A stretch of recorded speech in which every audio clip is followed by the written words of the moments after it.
என்ன அப்படி மலைச்சு போய் பாக்குறீங்க? 25 வருஷமா வராதவ வீடு தேடி வந்திருக்காளேன்னு பாக்குறீங்களா? நீங்க நல்லா இருக்கீங்களான்னு கேட்கவோ, நான் நல்லா இருக்கேன்னு சொல்லவோ நான் இங்க வரல. பின்ன எதுக்காக வந்திருக்கான்னு பாக்குறீங்களா? உங்க பொண்ணு ஹம், சந்திரா. அவ பண்றது கொஞ்சம் கூட நல்லா இல்ல. அத சொல்லிட்டு போலான்னு தான் வந்தேன். உங்களை எதிரியா என் வீட்டுக்காரர் தான் நினைக்கிறாரே தவிர நான் இது வரைக்கும் அப்படி நினைச்சதில்ல. இனிமேல் அப்படி நினைக்க வைக்க மாட்டீங்கன்னு நான் நம்புறேன். அப்போ நான் சொல்றத புரிஞ்சிட்டு இருப்பீங்க. இனிமே நாங்க உங்களுக்கு எதிரியா இருக்கணுங்கிற அவசியமே இல்லை. இத்தனை வருஷம் கழிச்சு நான் இங்க வந்ததை பார்க்கும்போது உங்களுக்கு ஆச்சரியமா தான் இருக்கும்.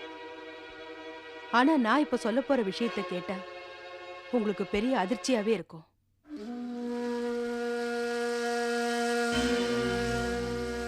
உங்க 2 பேருடைய உயிருக்கு மட்டும் இல்ல, உங்க 4 பொண்ணுங்களோட உயிருக்கும் ஆபத்து காத்துட்டு இருக்கு. இத்தனை வருஷமா எந்த விஷயத்தை காப்பாத்துறதுக்காக நீங்க எல்லாத்தையும் இழந்தீங்களோ அந்த விஷயம் வெளியே வர வேண்டிய நேரம் வந்துருச்சு. யார் இந்த உலகத்தை விட்டு போயிட்டான்னு நாம எல்லாரும் நினைச்சிட்டு இருந்தோமோ அவ இப்ப உயிரோட இருக்கா. புரியலையா? ராணி உயிரோட இருக்கா.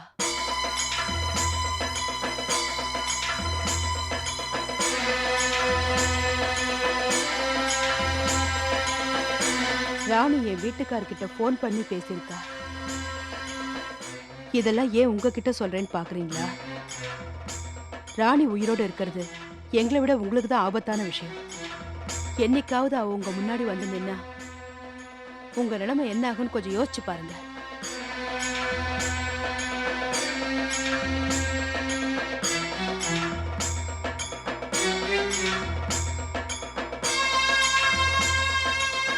சந்திராவை இனிமே என் வீட்டுக்கார விஷயத்துல தலையிட வேண்டான்னு கண்டிச்சு வைங்க. உங்ககிட்ட சத்தியம் பண்ணி கொடுத்தது என் வீட்டுக்கார் தானே தவிர நான் இல்ல. அதையும் மீறி சந்திரா ஏதாவது பண்ணா நானே சந்திரா கிட்ட. காமாட்சி, வேண்டாம் காமாட்சி, வேண்டாம். நான் சொல்றது தயவு செய்து கேளு. அவசரப்பட்டு எந்த முடிவு எடுத்துறாத. நாங்க எல்லாத்தையும் எழுந்துட்டோம். சந்திராக்காக எல்லாத்தையும் எழுந்துட்டோம். ஆனா சந்திரா விளக்கிறதுக்கு நாங்க தயாரா இல்லம்மா. அவசரப்பட்டு நீ இந்த உண்மையை சொல்லிட்டா அப்புறம் நான் உயிரோட இருக்கவே மாட்டேன். நான் உயிரோட இருக்கவே மாட்டேன். நீ என்ன உயிரோட பார்க்கவே முடியாது.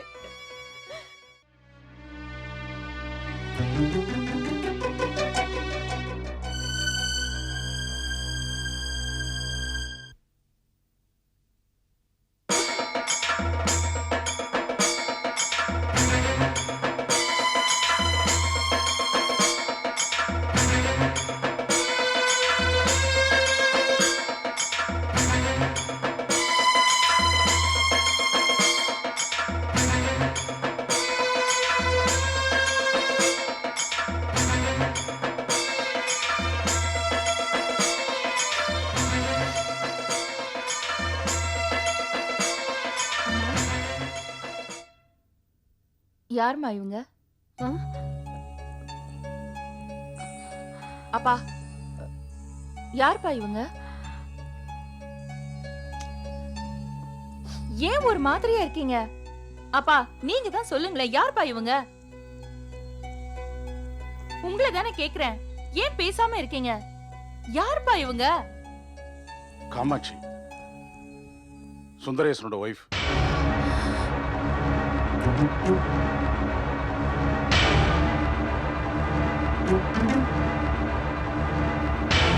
இவங்க எதுக்காக நம்ம வீட்டுக்கு வந்திருக்காங்க? அப்பா, உங்களை தான் கேக்குறேன், இவங்க எதுக்காக நம்ம வீட்டுக்கு வந்திருக்காங்க?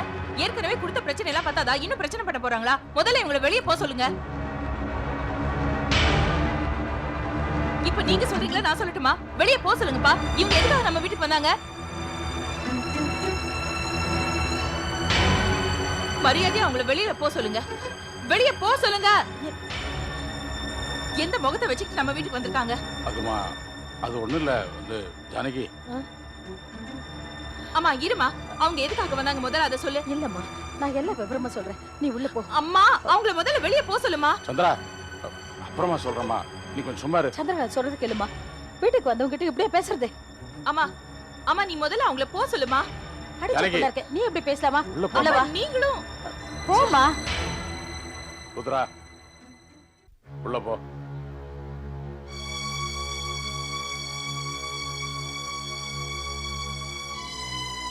ராணி மாதிரி உருவத்துல மட்டும் இல்ல, குணத்திலையும் அப்படியே தான் இருக்கா. இத பாருங்க, நான் சொன்னதை ஞாபகம் வச்சுக்கங்க. அதே மாதிரி நடந்துக்கிட்டா நம்ம எல்லாருக்குமே நல்லது.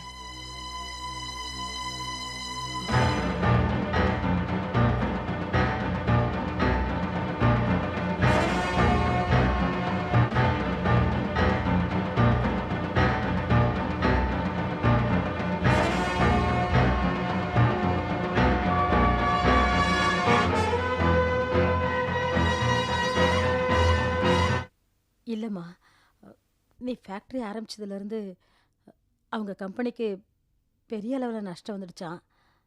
அவங்களுக்கு வர வேண்டிய ஆர்டர்லாம் உனக்கு வந்ததுனால அவங்களுக்கு ரொம்ப கஷ்டமா இருக்கான். அதனால இனிமே சந்திராவை அவங்க வீட்டுக்கார விஷயத்தில் தலையிட வேணா, கொஞ்சம் சொல்லி வைங்கன்னு சொல்றதுக்காக தான் அந்த அம்மா இங்கே வந்தாங்க. என்னம்மா பேசுற? இது வரைக்கும் தொந்தரவு கொடுத்தது அவங்க தானே தவிர சந்திராக்கா ஒரு நாள் கூட அவங்களுக்கு தொந்தரவு கொடுக்கணும்னு நினைச்சு கூட பார்த்தது கிடையாது. அப்படி இருக்கும்போது அவங்க வந்து கேட்கறதுல என்னம்மா நியாயம் இருக்கு? பணம் இருக்குங்கிற திமிரல அவங்க ஆடிட்டாங்க. இன்னைக்கு எல்லாம் போனதுக்கு அப்புறம் காலில் வந்து விடுறதுல என்ன பிரயோஜனம்? இந்த புத்தி அவங்களுக்கு ஆரம்பத்திலே இருந்திருக்கணும். இல்லை ருத்ரா, ஆரம்ப காலத்தில் நம்ம அப்பாவும் சுந்தரேசனும் ரொம்ப க்ளோஸ் ஃப்ரெண்டு. அதனால தான் அந்த அம்மா.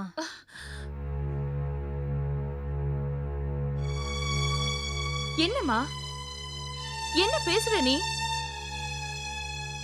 நமக்கு பண்ண கொடுமை எல்லாம் மறந்துட்டியா?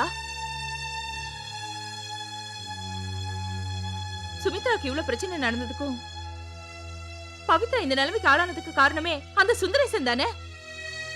நாம ஒரு காலத்துல எவ்வளவு வசதியா இருந்தோம், இப்ப இந்த நிலைமையில இருக்கோம்னா அதுக்கு அந்த குடும்பம் தானே காரணம். அவங்களுக்கு நீ சப்போர்ட் பண்றியா? இல்லம்மா, நான் எந்த சப்போர்ட்டும் அம்மா, 4 பசங்களை பெத்துட்டோங்கிற திமிரல அக்காவை ஒரு பொண்ணுன்னு கூட பார்க்காம எவ்வளவு கஷ்டம் கொடுத்திருக்காரு. அதெல்லாம் மறந்துட்டியாமா? நான் எதையும் இத மறக்கல. பாருமா, இனிமே இந்த விஷயத்துல யாரும் தலையிட வேண்டாம். சுந்தரேசன் வீட்ல இருந்து யாரும் இங்க வரவும் வேண்டாம். ஃபேக்டரி விஷயத்தை நான் பாத்துக்கிறேன். கொஞ்ச நாளைக்கு நீங்க எல்லாம் பொறுமையா இருந்தா அதுவே எனக்கு போதும்.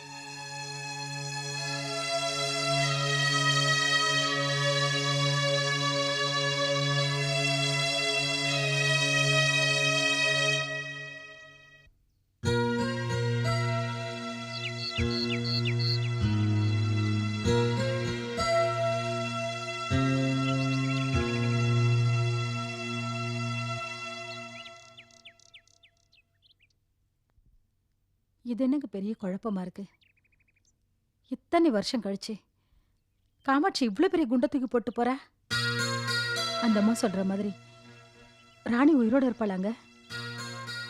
இருக்கலாம், இல்லாமே இருக்கலாம்.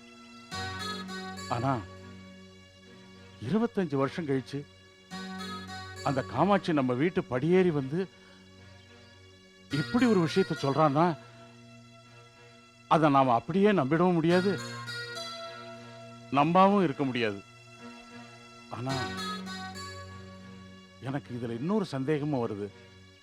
நம்ம சந்திராவனால சுந்தரேசனுக்கு எத்தனையோ கஷ்டங்கள், ப்ராப்ளங்கள், அதெல்லாம் அவனால சமாளிக்க முடியாம ஒருவேளை அவனே காமாட்சி அம்மாவை இங்க அனுப்பி இப்படி ஒரு விஷயத்தை நம்ம கிட்ட சொல்ல சொல்லி நம்மளை மிரட்டி பார்க்கலாம் இல்லையா? சச்ச, அப்படிலாம் இருக்காதுங்க. அப்படியே மிரட்டணும்னு தோணியிருந்தா உங்களை நேரடியாக மிரட்டலாம், இல்லை ஃபோனில் மிரட்டலாம். எத்தனையோ தடவை சந்திரா கிட்ட மோதி இருக்காரு. நிச்சயமா அந்த ஆள் பொம்பளை பண்ண நிற்க வரலங்க. எனக்கு என்னமோ இதுல ஏதோ குழப்பம் இருக்கிறதா தெரியுதுங்க. காமாட்சி சொல்லிட்டு போன விஷயம் மட்டும் உண்மையா இருந்ததுன்னா அதை சமாளிக்கிறது ரொம்ப ரொம்ப கஷ்டம்மா. இத்தனை வருஷமா நம்ம வாழ்க்கையில சந்திச்ச கஷ்டங்கள் எல்லாத்தையும் விட இது ரொம்ப ரொம்ப தீராத ஒரு பெரிய கஷ்டமா அமைஞ்சிரும்மா. இதோ பாரு ஜானகி, காமாட்சி சொன்ன மாதிரி ஒருவேளை ராணி உயிரோட இருந்தா அவ எங்க இருக்கான்னு முதல்ல கண்டுபிடிச்சு அவளை நேர்ல போய் பார்த்து அவளுக்கு என் மேல இருக்கிற தப்பான எண்ணங்களை எல்லாம் உடனடியா நான் போக்கி ஆகணும். அதுவும் இந்த விஷயத்தை சந்திராவுக்கு தெரியாம செஞ்சு முடிச்சாகணும். அதான் இதை எங்கேருந்து ஆரம்பிக்கிறது, எப்படி ஆரம்பிக்கிறதுன்னு புரியாம நான் குழம்பி போய் தவிச்சுக்கிட்டு இருக்கேன். ஒருவேளை சுமித்ரா காணாம போனதுக்கு ராணி காரணமா இருப்பாளோ? ஏன்னா சுமித்ரா அடிக்கடி சந்திராவை பார்த்தா மட்டும் அதிகமாக பயந்துக்கிறாங்க. அப்போ என் மனசுல ஒரு உறுத்தல் இருந்தது. இப்போ காமாட்சி வந்து சொன்ன உடனே எனக்கு அது ஊர்ஜிதமாயிடுச்சு. எனக்கு என்னமோ ராணி உயிரோட இருப்பான்னு தாங்க தோணுது. என்ன ஜானகி இது? எதுக்கு எதை முடிச்சு போட்டு என்ன பேச்சு பேசிக்கிட்டு இருக்க? ராணிக்கு நிச்சயமா இதுல சம்பந்தம் இருக்க முடியாது. சுமிக்கு உடம்பு சரியில்லாம போனதுக்கும் அவ காணாம போனதுக்கும் ராணி கண்டிப்பா காரணமா இருக்கவே முடியாது. சாதாரணமாவே சுமி ரொம்ப பயந்த சுபாவம் உள்ளவ. அதனால அலறனா. சந்திராவை பார்த்து அலறனா. ஏன் பிரதீபை பார்த்து கொடுத்தா அலறனா. அதுக்காக அவனே அவளை கடத்திட்டு போயிட்டான் அப்படின்னு நம்ம நினைச்சுக்க முடியுமா? இல்ல, ராணி உயிரோட இருக்காங்கிறதையே என்னால நிச்சயமா நம்ப முடியல. இது பாருங்க, நம்புறது நம்பாது முக்கியம் இல்லைங்க. நாளைக்கே ராணி நம்ம வீட்டு வாசல்ல வந்து நின்றுட்டா நம்ம நிலைமை என்ன ஆகும்? கொஞ்சம் யோசிச்சு பாத்தீங்களா? அவ முன்னாடி நீங்க மட்டும் இல்ல, யாராலையுமே பேச முடியாது. இந்த விஷயம் ராணி மூலியமா சந்திராவுக்கு தெரிஞ்சதுன்னா அவ நிலைமை என்ன ஆகும்? அதை யோசிச்சு பாத்தீங்களா? இந்த மாதிரி சம்பவங்கள் எதுவுமே நம்ம வீட்டுல நடக்கக்கூடாதுங்க. அப்படி நடக்காம இருக்கணும்னா நீங்க உடனே ராணி இருக்கிற இடத்த கண்டுபிடிங்க. அதுதான் நமக்கும் நல்லது, சந்திராவுக்கும் நல்லது. சந்திராவோட வாழ்க்கை இனிமே உங்க கையில தாங்க இருக்கு.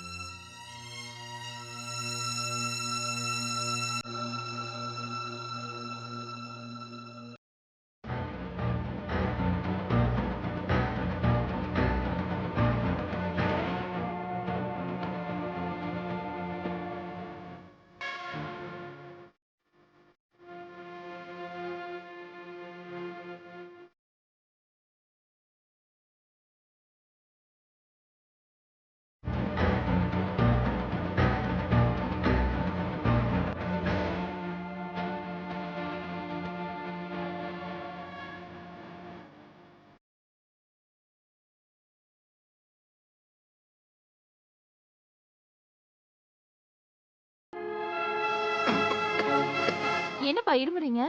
ஒண்ணும் இல்லம்மா, லேசா நெஞ்ச கறிக்குது, அவ்வளவுதான். அப்பா, நான் போய் வாட்டர் பாட்டில் வாங்கிட்டு வரட்டுமா? சரி, வாங்கிட்டு வா. சார், கோர்ட்டுக்கு சுந்தரேசனோட வக்கீல் மட்டும் தான் வந்திருக்காரு. என்ன சார் பண்றது? உங்க சீனியர் என்ன சொன்னாருன்னா, என்ன சொன்னாரு? சார், நான் என்ன சொல்ல வரேன்னா, நீங்க நல்ல வாதம்னா தான் நாம இந்த கேஸ்ல ஜெயிக்க முடியும். என்ன சொல்றீங்க? நான் அதை பத்திலாம் எனக்கு தெரியாது. நீங்க நல்லா வாதாடணும். அப்போ சீனியர் சொன்ன மாதிரியே பண்ணிடலாம். இன்னும் கொஞ்ச நேரத்துல அவரே வந்துருவாரு. அதுக்காக நீங்க வாய்தா மேல வாய்தா வாங்கிட்டு இருந்தா இந்த ஜென்மத்துல இந்த கேஸ் முடியாது இல்ல. அதனால நீங்க என்ன பண்றீங்க? அடுத்த சம்மனுக்கு நிச்சயமா சுந்தரேசன் ஆஜராயிடுவார் சார்.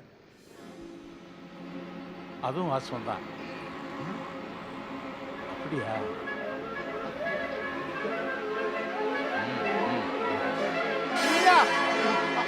சின்னையா, ஐயா, ஐயா, ஐயா, ஐயா, ஐயா, வணக்கங்கய்யா. கணக்கு பிள்ளை, ஐயா, நீங்களா? உங்களை எப்படி இங்க இருக்கீங்க? நல்லா இருக்கீங்களா? நான் எதிர்பார்க்கவே இல்லைங்கய்யா. நல்லா இருக்கீங்களா? நான் நல்லா இருக்கேன். நீங்க எப்படி வீட்டுல நல்லா இருக்கீங்க? இருக்கீங்களா? உங்களை பாப்பேன்னு நான் எதிர்பார்க்கவே இல்லை கணக்கு பிள்ளை.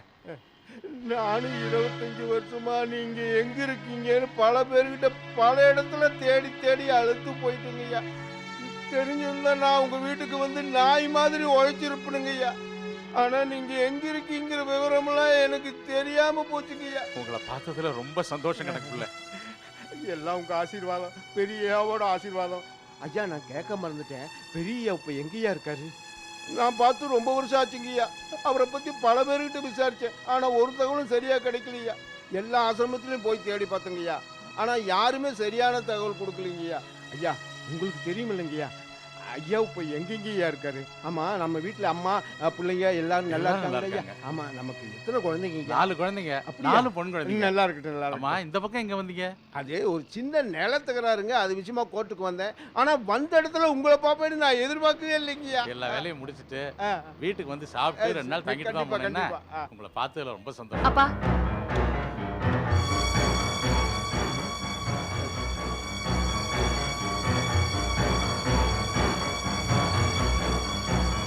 அம்மா, சின்னம்மா மாதிரியே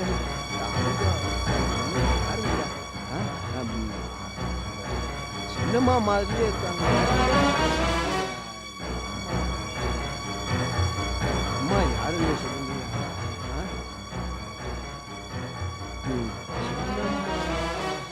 சின்னம்மா பார்க்குற மாதிரியே இருக்கு. ஆ? யாருங்க ஐயா? சொல்லுங்கய்யா, யாருங்க? ஆ? நீங்க யாருங்க?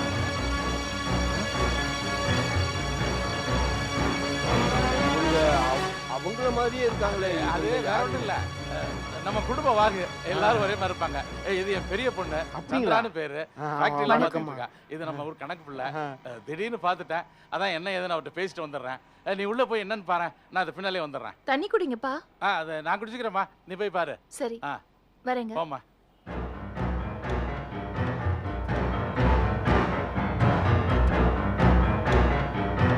சின்னம்மா மாதிரியே அச்சா அது அப்படியே. அது அது ஒண்ணும் இல்ல. எல்லாரும் ஒரே மாதிரி இருக்காங்க இல்லையா, அதனால உங்களுக்கு அப்படி தோணுது, அவ்வளவுதான், வேற ஒண்ணும் இல்ல. நீங்க உங்க அட்ரஸ் எனக்கு கொடுங்க, நானே உங்க வீட்டுக்கு வந்து பார்த்து உங்களை வீட்டுக்கு கூட்டு வரேன். அது வந்துங்க கோர்ட் வேலையெல்லாம் எனக்கு முடிஞ்சிருச்சு. நான் இன்னைக்கே கிராமத்துக்கு கிளம்பணும். நான் இப்பவே உங்க கூட வந்து குழந்தைகளையும் அம்மாவையும் பார்த்துட்டு நான் ஊருக்கு கிளம்புறேன். இல்ல, இப்ப சின்ன பொண்ணுக்கும் கல்யாணம் ஆயிடுச்சு. அப்படியா? அதை பாக்குறதுக்கு தான் ஜானிக்கு போயிருக்கா. வீட்டுல யாரும் இல்ல. சரி, சரி. நானும் இந்த கோர்ட் விஷயமா அலைஞ்சிட்டு இருக்கேன் இல்லையா. வந்து நான் உங்களை ஒரு வாரம் கழிச்சு வந்து நானே அழைச்சிட்டு வரேன். நீங்க எனக்கு கிராமத்துக்கு லெட்டர் போடுங்கய்யா. நான் கண்டிப்பா உங்க வீட்டுக்கு வந்து குழந்தைகளையும் அம்மாளையும் பார்த்துட்டு போறேன். சரி, அப்போ நான் வரட்டுங்களா? வாங்க வரேங்க. வாங்க. வரேங்கய்யா.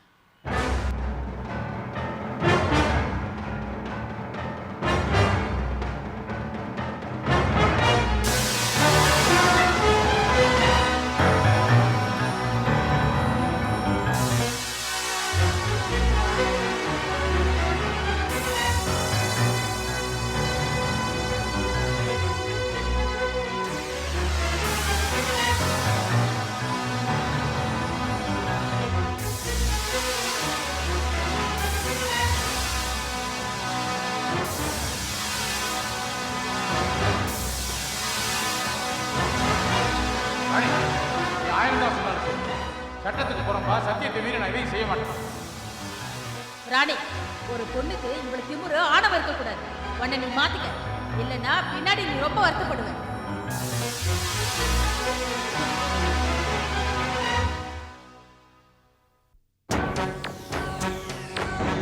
ராணி